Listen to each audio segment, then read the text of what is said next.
Los ucranianos rodearon a los rusos en la casa, disparando hacia la ventana y acorralando a los enemigos. Intentaron acercarse para un combate más cercano, pero sabían que los rusos estaban desesperados ahí dentro, listos para matar o morir. En una trinchera, un ucraniano enfrentó solo a los enemigos que lo rodeaban. Sus compañeros ya yacían muertos a su alrededor, lo que le dejó pocas alternativas ese día. Horrible. La ofensiva de Kharkov en 2024 puso a rusos y ucranianos en situaciones poco favorables, esparciendo las manchas de la guerra en otro frente, donde más vidas serían desperdiciadas y la muerte ya tenía una cosecha abundante.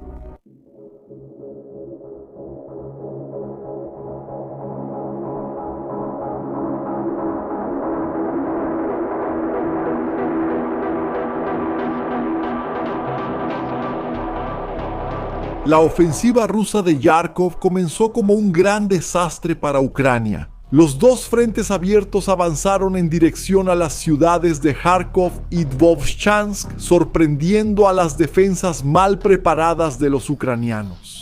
Las simples sondas realizadas por los rusos fueron suficientes para hacer colapsar un sistema que debería haber sido preparado durante meses o años para que el mundo de Ucrania llegara a esto. Los invasores se encontrarían con un aparato de acero y fuego que los haría regresar rápidamente al otro lado de la frontera. No fue nada de eso la facilidad con la que el Kremlin avanzó. Fue un escándalo en las Fuerzas Armadas de Kiev, generando cambios de mando y una ola de desánimo en todo el frente, que luchó en batallas difíciles, solo para saber que partes importantes del país estaban susceptibles de ser tomadas por un simple esfuerzo enemigo. Entre los días 10 y 13 de mayo, los rusos avanzaron varios kilómetros hacia adentro. Sus tropas llegaron a las afueras de Vovchansk antes de finalmente sufrir bajas significativas, lo que implicó cambios en las estrategias. Escuadrones de 5 a 20 hombres se distribuyeron por el oblast ucraniano, ganando territorio mientras las fuerzas locales. Los rusos, el 20º y el 6º Ejército de Armas Combinadas, el Distrito Militar de Nilingrado, el 217 Regimiento Aerotransportado de Guardias y la 90 División Blindada de Guardias formaron la fuerza principal de la invasión. Los ucranianos tuvieron que recurrir a la tercera brigada de asalto, la 90 y 2 AVA, brigada, la quinta brigada motorizada, la 47 AVA brigada motorizada y la 42 AVA brigada mecanizada. Además, los rusos separatistas del Cuerpo de Voluntarios Rusos que venían entrando en Belgorod también aparecieron para los combates. Si la artillería y los drones dominaron los días anteriores, ahora habría sangre derramada entre soldados combatiendo cara a cara.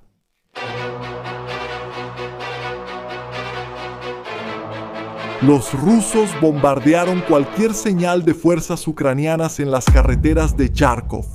Un puente en la aldea de Volchansk-Klutora, al norte de Kharkov. Fue un ejemplo de lo que pasó con varios pasos importantes para el ejército ucraniano alcanzados por los rusos para evitar que más tropas se acercaran a la región. Lo mismo ocurrió con un puente sobre el río Volkhia, cortando las rutas de escape desde Volchansk.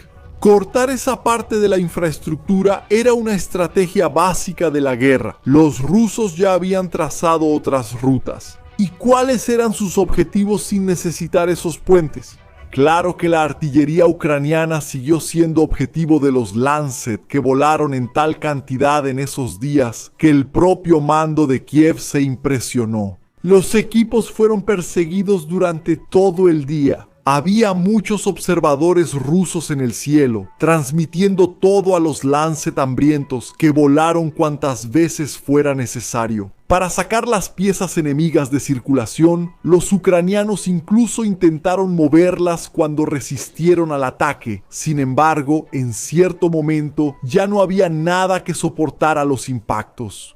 El sistema de lanzamiento múltiple de cohetes HAK-SA-12 era un lanzador de fabricación croata de 128 milímetros estacionado en la zona rural ucraniana.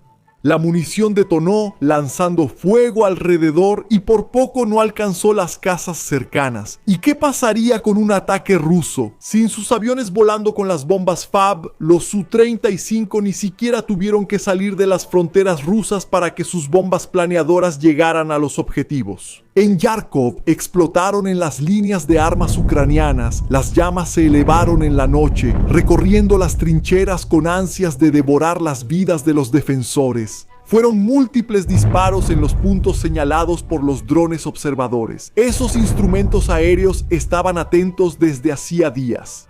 Hicieron muy bien su trabajo para detectar dónde las fuerzas ucranianas habían escondido lo que usarían en la defensa. 72. T-72 atentos y ocultos entre árboles, pero poco efectivos si ya los habían detectado.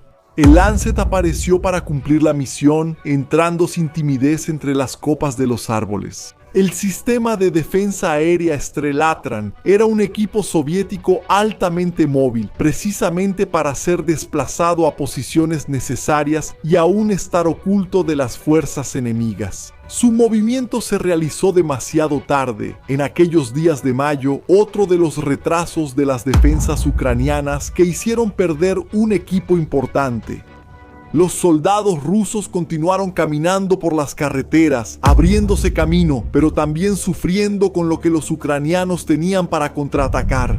Kepri, navegador de drones ucraniano de la 90, y Dosava estuvo en el ático donde se prepararon las principales armas para combatir el fuego ruso. Era lo más organizado que tenían en ese momento. Desde ahí ensamblaron los drones kamikaze, colocando los explosivos entre los árboles e iniciando los vuelos por las zonas rurales, buscando a los grupos enemigos y su equipo.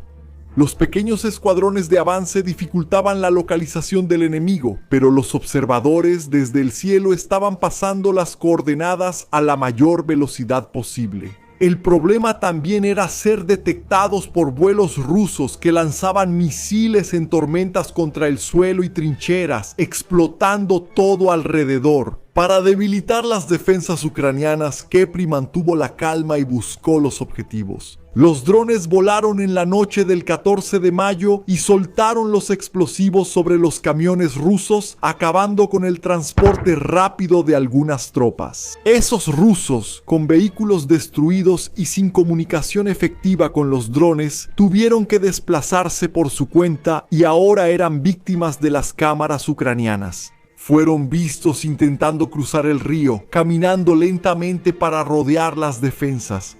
Resulta que había una base bien establecida ahí, alertada por los drones de observación. Los ucranianos esperaron hasta el momento correcto para comenzar los disparos que impactaron en las aguas y en los cuerpos de los rusos. Las AKS dispararon como si fueran patos en el lago. Los objetivos eran tan fáciles que pronto quedaron bajo explosiones de RPGs. Kepri tenía la misión de abatir a los grupos de reconocimiento y sabotaje que estaban cazando a los ucranianos en las trincheras y en los sistemas de defensa. Ellos debían detenerse a descansar, pero no encontraban paz. Varias veces cruzaron los campos abiertos y fueron vistos fácilmente. Las grabaciones. Granadas cayeron para empezar a herir a hombres que no tendrían a dónde ir en territorio enemigo. Algunos quedaron tirados en los campos, imposibles de ser rescatados y fueron eliminados por los enemigos. Otros, solos, vieron como única salida usar sus propias granadas sin confiar en que serían salvados. Aquellos que se separaron de los grupos fueron cazados por los drones kamikaze, que volaron bajo buscando a sus víctimas. Muchos hombres heridos se vieron abandonados, sangrando entre arbustos y pensando en cuál sería su destino.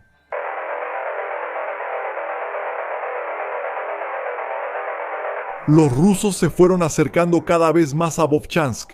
Las defensas en dirección a la ciudad fueron atacadas por los hombres del 6º Ejército de Armas Combinadas, que entraron en áreas devastadas por la artillería para rodear a los ucranianos. Con el valor desgarrado por la desesperación de estar acorralado, un soldado intentó huir corriendo del búnker, solo para sentir su cuerpo ser atravesado varias veces por las municiones rusas. Su compañero se dio cuenta de que estaba solo y vio por las rendijas a uno de los rusos preparando una granada para lanzarla por la abertura. El ucraniano intentó levantarse para disparar al enemigo vulnerable, pero había otro cerca que apuntó el cañón de su arma hacia él y descargó toda la munición contra el último defensor de las trincheras. Los mismos soldados recorrieron los agujeros, sacando a los ucranianos muertos en los bombardeos, sus cuerpos aún escondidos. Esas eran zonas que sufrieron con los rusos lanzando todas las opciones de su artillería. Las fuerzas especiales ucranianas que habían llegado a la región sufrieron con los impactos. La tierra tembló y también pareció sentir miedo o dolor mientras soltaba polvo al aire con cada vibración. Cuando los explosivos llegaban, los hombres que estaban en el suelo vieron el fuego entre los árboles. Ellos vieron cómo el suelo se movió con el impacto y felices obedecieron las órdenes de retirarse. Heridos, varios de estos hombres fueron evacuados en Voloshansk y la región. Cuando los conflictos en y alrededor de la ciudad se intensificaron, las luchas urbanas ya habían iniciado. Las tropas ucranianas dispararon contra los rusos, que avanzaron desde varias posiciones. Con inteligencia previa, los rusos se posicionaron para acorralar a las tropas ucranianas que custodiaban la zona. En pequeños números, se supo que simpatizantes locales proporcionaron información que permitió a los rusos caminar por las calles y dirigirse directamente a donde había pocas tropas disponibles. Ese informante también indicó la ubicación de los depósitos de municiones ucranianos en la defensa. Los rusos usaron sus escáner para eliminar esos lugares, asegurando aún más la desorganización en las defensas. Un rombo ucraniano fue impactado por un dron y perdió estabilidad. El piloto trató de controlar la situación, pero la explosión y la huida de otros drones lo derribaron. Momentos después, el bombardeo de Voloshansk continuó en las áreas dominadas por los ucranianos, derribando construcciones y llenando la ciudad. El olor a guerra. Los drones kamikaze apuntaron a las tropas enemigas en movimiento, derribando sus transportes para dificultar aún más su posicionamiento.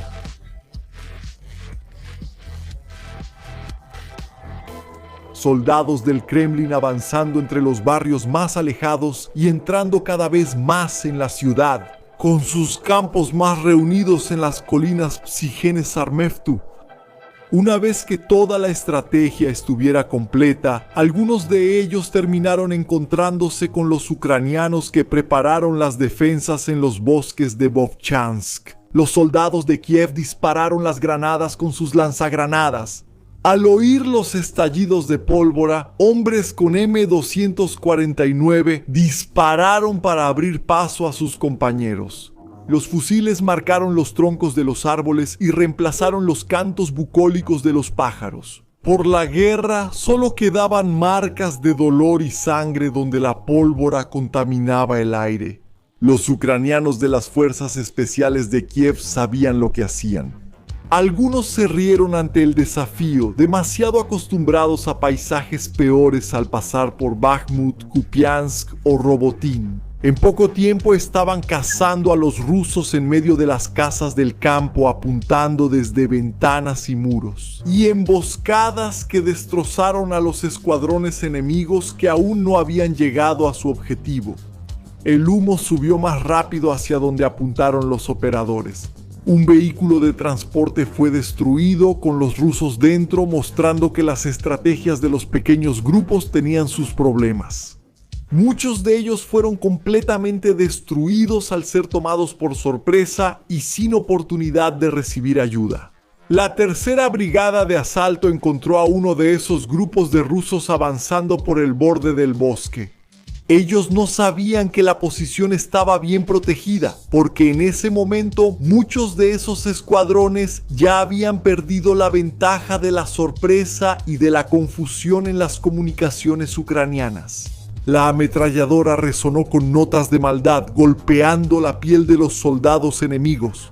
Un grupo entero fue destrozado por las municiones de la defensa. Los que quedaron intentaron huir entre la maleza, pero las granadas de los drones descendieron sobre ellos. Momentos después, los sobrevivientes intentaron detener a los kamikazes, pero la explosión de los drones terminó con la resistencia y la huida. Entrar a las casas no sirvió. Los drones igual nos encontraron y lanzaron explosivos con precisión. Para dañar lo menos posible las viviendas ucranianas, esconderse no era una opción. Lo que les quedaba a muchos de ellos era morir solos.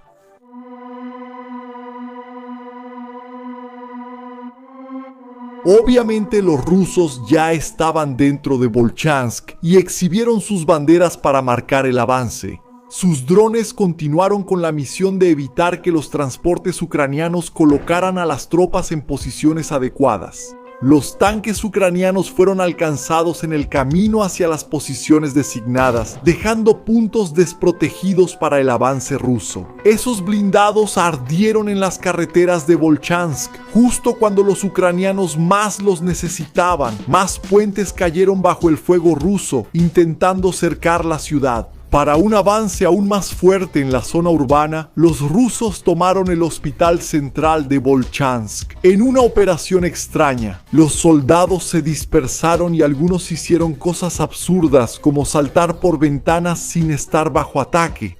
Los ucranianos resolvieron poco después poniendo fin al sufrimiento de esos hombres que se estaban hiriendo solos. La aviación ucraniana destruyó todo el lugar, eliminando uno de los puntos donde los rusos habían recibido la orden de establecerse y mantener una base. El fuego se extendió, quemando a todos los adversarios que intentaron ocultarse cerca. Las tropas ucranianas combatieron a los rusos en el área urbana en pequeños escuadrones, moviéndose entre casas bajo la tensión de los tiroteos. A lo lejos, unos hombres casi fueron sorprendidos por fusiles que podrían haber terminado con sus vidas. Al doblar una esquina, tomaron atajos para hallar a los rusos. A veces solo un muro los separaba de los enemigos. Las granadas se usaban para sorprender a los adversarios. En esos casos, 2 de ellas acabaron con el avance ruso, haciendo que el escuadrón enemigo tuviera que reevaluar sus órdenes. Los rifles ucranianos apuntaron a las ventanas de la casa y los soldados enemigos, o lo que quedaba de uno de sus escuadrones, se escondieron durante la huida. En Lipke, tenían la ventaja de un ambiente cerrado, pudiendo eliminar a muchos adversarios antes de que mataran a los suyos. En la invasión, el combate en ambientes confinados era uno de los más terribles para cualquier soldado. El comando pidió apoyo al equipo de Kepri y retiró a todos los soldados. Adentro, el sudor corría por las sienes de los rusos, tratando de entender qué estaba pasando. Con los rifles en silencio, el dron kamikaze entró por la ventana y destruyó casi todo el segundo piso. Cuerpos cubiertos de madera y fragmentos de explosivos quedaron en el suelo. Los ucranianos empezaron a reaparecer exigiendo la rendición. 4 de los osos sobrevivientes se entregaron ese día, aturdidos. Debido al BTR del Cuerpo de Voluntarios de Rusia, se movió por la zona rural de la ciudad buscando a los invasores. Los enemigos fueron vistos dentro de las casas, lo que llevó a activar el cañón Chipu 9-2A-42. Los disparos de 30 milímetros desarticularon posiciones rusas mientras el BTR avanzaba por las calles. Sus soldados desmontaron y se posicionaron dentro de las casas, colocando las ametralladoras para disparar contra los enemigos que ahora buscaban caminos en las calles para retirarse. El 18 de mayo, los rusos tomaron la aldea de Staritsia, pero tuvieron que reconocer que el ímpetu de la invasión fue quebrado por las defensas ucranianas, que empezaron a organizarse. Aún así, era una situación muy difícil y lejos de estar estable. Las defensas precarias mostraron a los rusos que había aún más posiciones lejos del frente, que podrían ser usadas para un ataque directo que desestabilizaría aún más las líneas ucranianas. Kiev sabía que sus tropas estaban estiradas al máximo para defender un frente tan extenso. El pueblo ucraniano respiró profundamente, esperando que las municiones de Estados Unidos y Europa fueran de alguna ayuda. En ese momento, el este desesperaba por una alternativa, con superávit de Edzioper.